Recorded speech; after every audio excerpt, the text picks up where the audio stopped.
देखिए, भारतीय संस्कृति बड़ी संस्कृति ऐसी है जो सरल संस्कृति है। वहाँ कहीं अभिमान की बात आती नहीं है। आदि शंकराचार्य जी महाराज ने जब धर्म की पुनः स्थापना करने के लिए कहाँ केरल से लेकर पूरे भारत की यात्रा करी, तो कोई पालकी नहीं थी, पैदल ही चल रहे थे। पैदल चल के ही यात्रा की जाती है और उसी के द्वारा उन्होंने धर्म की स्थापना करी, ज्ञान को जगह जगह तक पहुंचाया, अज्ञान के उस अंधकार को दूर किया।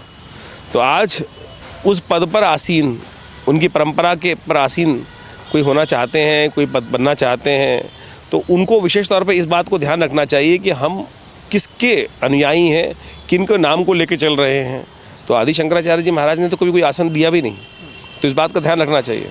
अगर सरकार ने एक व्यवस्था बनाई है, आपको पता है कि अभी 1 वर्ष पूर्व जिस प्रकार से महाकुंभ के अवसर था और उसी जगह पर महाकुंभ के प्रयाग के स्थान पर कितने लोग हताहत हुए थे।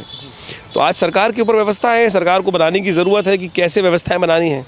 और वहाँ कोई व्यवस्था बनाने के तोड़ने के नाम पर कोई भी अपना जो भी पूरी सवारी लेके पहुँच जाए, तो वो कहीं ना कहीं अव्यवस्था करेगा।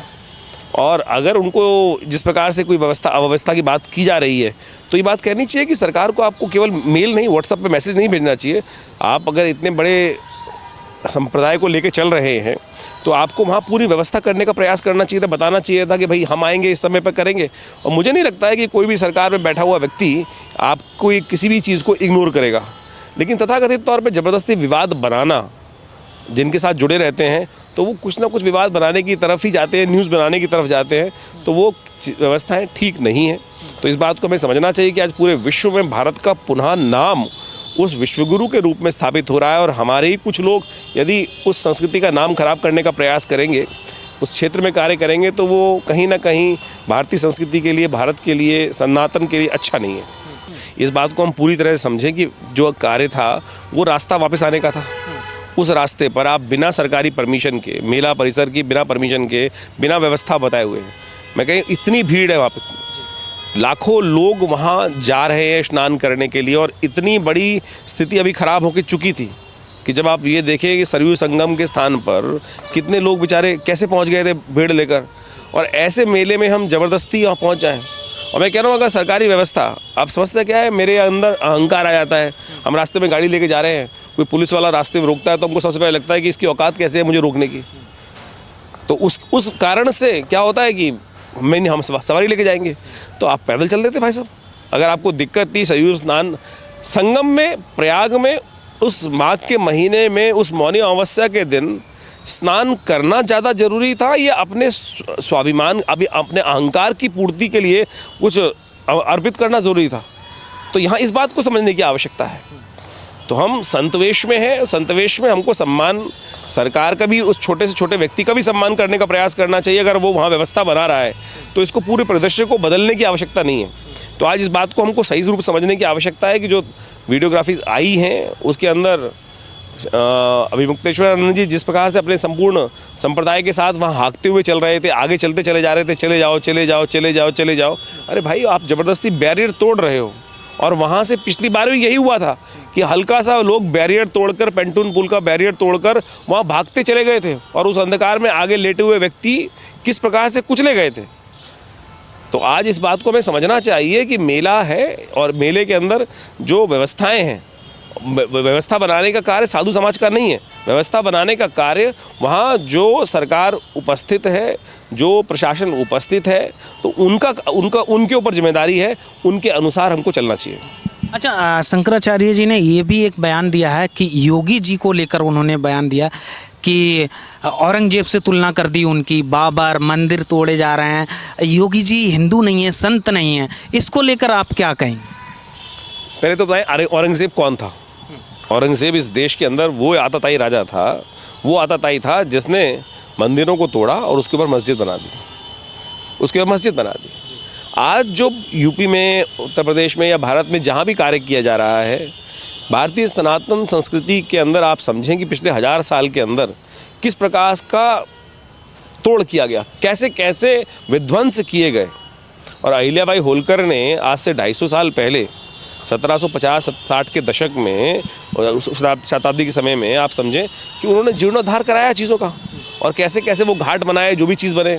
और उसको आज साफ करने के बाद पुनः वहाँ पर घाट की ही स्थापना की जा रही है, जीर्णोद्धार कराया जा रहा है। और जीर्णोद्धार कराने के लिए व्यवस्थाएं सरकार ने बनाई है ना, और आपके सामने इतना बड़ा समाज उपस्थित किया, राम मंदिर बन के तैयार हुआ। योगी जी के टाइम पे किसी और की हिम्मत नहीं थी, स्थिति नहीं थी। अगर योगी मोदी नहीं होते तो इस बात को हमको स्वीकार करना चाहिए कि वो राम मंदिर 500 साल बाद भी पुनः नहीं बन पाता। इस बात में कोई किसी की चरण पूजाई की बात नहीं हो रही है। इस सत्य को स्वीकार करने की आवश्यकता है आज सही रूप से। और आज तथाकथित तौर पर कुछ लोग किस प्रकार से विभिन्न राजनीतिक दलों के ऊपर खेलना शुरू कर दें और अपने आप को श्रेय देना शुरू कर दें। आप किसी भी पद पे आसीन हैं, लेकिन इस बात को समझने हमारे पिछले 500 साल में उस पद पे कितने लोग आसीन रहे, लेकिन किसी की सामर्थ्य नहीं थी कि उस जगह को मुक्त कराकर आज उस पर राम मंदिर की व्यवस्था कर पाते। तो आज इस बात का श्रेय जाना चाहिए। और जिस प्रकार की तुलना करने का ये दुस्साहस किया जा रहा है औरंगज़ेब के साथ, मैं कहूँगा भारतीय हमारे लिए सबसे ज़्यादा दुर्भाग्यपूर्ण है संत वेश में आकर इस प्रकार का जो शब्दों का उपयोग करना, कि या जो भी आताताइयों के साथ उनको जोड़ना, मैं कह रहा हूँ बहुत गलत है। और जो बात की जा रही है, मंदिर तोड़े जा रहे हैं, आप ये जिस प्रकार की स्थिति को समझ रहे हैं, सामने आप सत्य आप सब जानते हैं। कुछ जो बनाया जा रहा है, जो चीज़ बनकर तैयार हो रही है, कुछ ना कुछ जो चीज़ें हैं उनको एक एक चीज़ को संरक्षण करने की व्यवस्था की गई है, उस पर विश्वास करना चाहिए। केवल श्रेय लेने के लिए इस प्रकार के अनर्गल प्रलाप करेंगे तो ठीक नहीं है। देखिए, मैं कहूँगा अभी मुक्तेश्वरानंद जी इस वक्त एक ऐसे पद पर विराजमान होने का प्रयास कर रहे हैं जो अभी विवादित है। और ये मेरे लिए बड़ा दुर्भाग्यपूर्ण है कि मेरी संस्कृति में जिस पद को परम पवित्र माना जाता है, आज वो किसी ना किसी कारण से विवादित है। अगर वो पद पर किसी प्रकार का भी कोई आक्षेप लगाने का प्रयास करता है, तो सबसे पहले तो हमको इतनी सामर्थ्य करनी चाहिए कि हम उस पद को छोड़ दें और बैठ के उसको पहले निर्णय ठीक कराएं। और मुझे सबसे बड़ा दुख ये होता है, हमको आज समझना चाहिए कि सनातन का सर्वोच्च पद, जो आज की तारीख में इस युग में सर्वोच्च पद है, उसके निराकरण के लिए हमारी परिषदें, हमारी अपनी संत परिषदें मुझे क्या निष्फल हो गई कि हमको कोर्ट में जाना पड़ रहा है।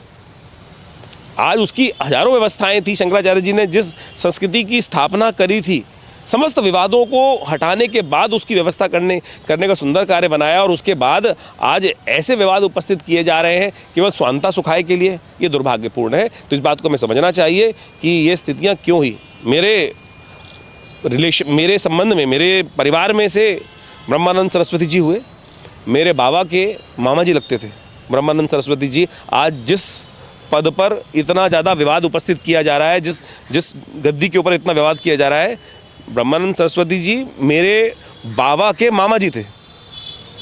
और आप बात स्थिति समझे कि उनके स्थान पर आज ज़बरदस्ती कब्जा करने का लोग प्रयास कर रहे हैं। वो जिसकी व्यवस्था बनाए, उन्होंने 3 लोगों का नाम रखा था, उसके बाद वो लोग बनाए गए, उसके बाद से आगे जो परंपरा चलती है उसके अनुसार से कार्य किया जाना चाहिए था। लेकिन आज हमारे तमाम जितने भी मठमठाधीश हैं, वो ज़बरदस्ती किस प्रकार से अनर्गल जो प्रयास कर रहे हैं, वो उसके लिए आज व्यवस्था है। सनातन समाज को जागना पड़ेगा। बहुत अच्छे कुछ ही हैं विवादित लोग, लेकिन बहुत सारा जो 99 से भी ज़्यादा % लोग जो हैं, वो आज भी धर्म के पूर्ण विश्वास करने वाले लोग हैं। लेकिन इन विवादित बातों को हमें आवश्यकता है हटाया जाए। अच्छा सर, इसमें राजनीति भी होने लगी है। विपक्षी पार्टियां एकजुट होकर योगी आदित्यनाथ को घेर रही हैं। उत्तर प्रदेश की हम बात करें, अखिलेश यादव समाजवादी पार्टी के मुखिया हैं, उन्होंने कहा है कि बीजेपी और योगी जी वो अधर्म का काम कर रहे हैं, अधर्म के रास्ते पे चल रहे हैं। इसको कैसे देखते हैं? नहीं, इस बात को समझेंगी। यहाँ स्थिति ऐसी है, अभी आपने समाजवादी पार्टियों के नाम लिया, मुझे एक याद आती है कि 1990 का दशक, अंगद सरन जी उपस्थित हुए थे और उनको समाजवादी पार्टियों ने, मुलायम सिंह ने जबरदस्ती शंकराचार्य पद पर अपना आदमी बनाकर आसीन कर दिया। कौन थे, क्या थे, निकाल के देख लीजिए। तो ये विवाद जबरदस्ती बनाए जा रहे हैं, धर्म को जबरदस्ती। जिन्होंने कार सेवकों पे गोली चला दी, संतों पे गोली चलवा दी और उसके बाद ये बात क्षमा तक नहीं मांगी, वो आज धर्म की बात कर रहे हैं, धर्म संस्थापन की बात कर रहे हैं। और मुझे बताइए, पूरी की तरह राजनीतिक रोटी सेकने की बात की जा रही है। जो अपने आप को मुस्लिमवादी, नमाजवादी बात करने में, टोपी पहनने में जिनको हर्ष होता है, जिनको आज तक राम मंदिर जाने का सौभाग्य बनते बनते नहीं प्राप्त किया उन्होंने। उनको इनवाइट किया गया, उनको निमंत्रण दिया गया कि प्रतिष्ठा में आए, शिलान्यास में आए, उसके बाद राम मंदिर में आए। जिनको राम मंदिर जाने में भी दिक्कत होती है वो अपने आप को हिंदू साबित करने का प्रयास कर रहे हैं, सनातनी साबित करने का प्रयास कर रहे हैं। और वो सनातन के लिए जिस प्रकार से कह रहे हैं कि आज सनातन के ऊपर ये स्थितियां हैं कि ये वो बदमाश लोग हैं कि जिनका कोई धर्म से लेना देना नहीं है, केवल राजनीतिक रोटी सेकना चाहते हैं। कांग्रेस वाले आज की तारीख में आप समझें कि जिस प्रकार, अरे भूल गए गोरक्षा आंदोलन के अंदर करपात्री जी पर किस प्रकार से हमला किया गया था 1980 जो 70 का दशक था, जिसके अंदर आप सोचें, आप पार्लियामेंट के सामने संतों के नागाओं पर और गोली चलवा दी गई, गौ हत्या कर दी गई। और उसके बाद अगर आप देखें कि जिन्होंने राम मंदिर को विवादित कर दिया, राम को ही विवादित कर दिया, राम पे एफिडेविट देने की बात नहीं करी, और उसके बाद ऐसी स्थिति उनके लिए की जा रही है। तो आज ये सबसे पहले समझने की आवश्यकता है कि कौन धर्म के साथ है, कौन धर्म के साथ नहीं है। तो सबसे बड़ा विवाद तो कांग्रेसी जिस प्रकार से राजनीतिक रोटियां सेकने का बात कर रहे हैं, जिन्होंने इस देश में चाहते तो 1900 आज़ादी 47 में ही ये विवाद खत्म हो जाते सारे के सारे। नेहरू जैसे व्यक्ति जो कहते थे कि मैं एक्सीडेंटल हिंदू हूँ, वो आज उनकी पार्टी आज अपने आप को हिंदू साबित करने के लिए आज ऐसी चीज़ों के लिए आज अपने आप को आगे रखने का प्रयास करें। केवल राजनीति है। संत समाज के साथ साथ भारतीय हिंदू समाज, सनातन समाज सब कुछ देख रहा है।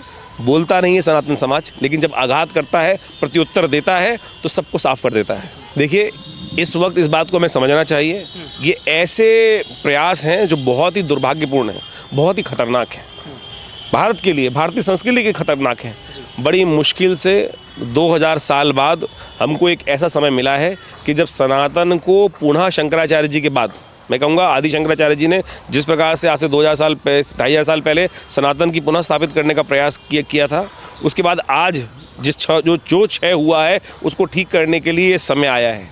और ऐसे में हमारा समाज के अंदर कुछ लोग इस प्रकार से आक्षेप करने का प्रयास कर रहे हैं, वो बहुत दुर्भाग्यपूर्ण है, बहुत गलत है।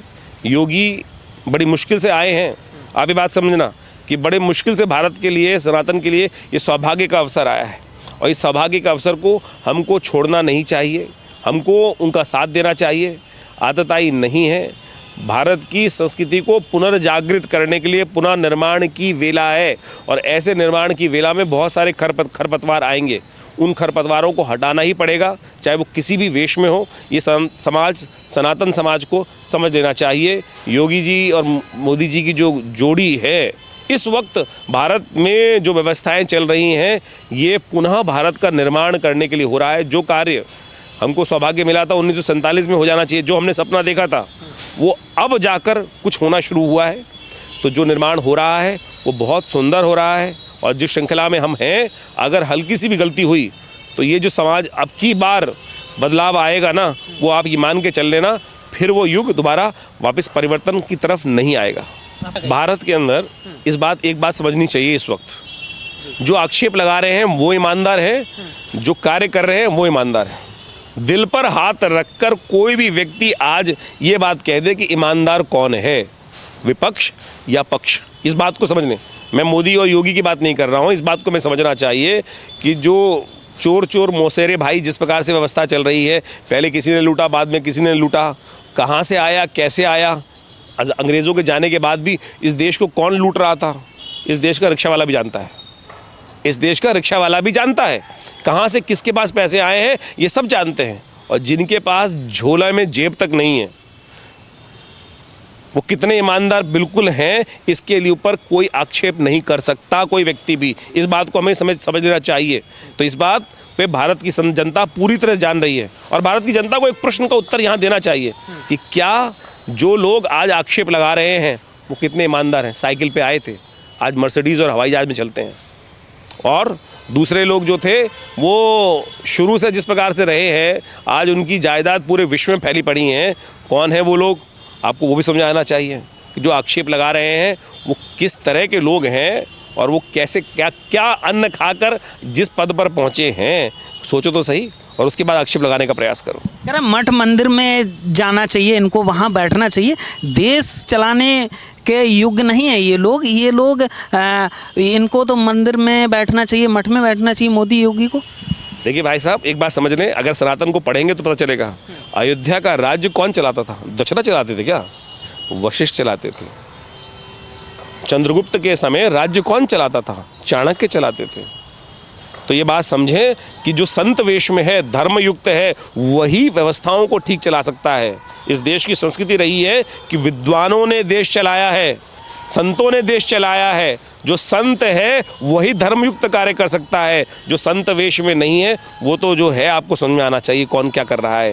जो संत रूप में है, योगी रूप में है, महात्मा के रूप में है, वैरागी है, वही वास्तविक तौर पर जनमानस का हित कर सकता है। ये भाव रखना चाहिए। हमारे यहाँ राजा को अनादिकाल से ऐसा कहा जाता है कि उसकी सारी प्रजा जो है, उसके 2 ही पुत्र नहीं है, 4 पुत्र नहीं है, उसकी सारी संपूर्ण प्रजा पुत्र मानी जाती है। यहाँ स्वांता सुखाए की बात ना करें, और जो स्वांता सुखाए के लिए आज साइकिल से आकर मर्सिडीज़ में पहुँच गए हैं, हमें उनको भी देखना चाहिए वो कितने सच्चे हैं।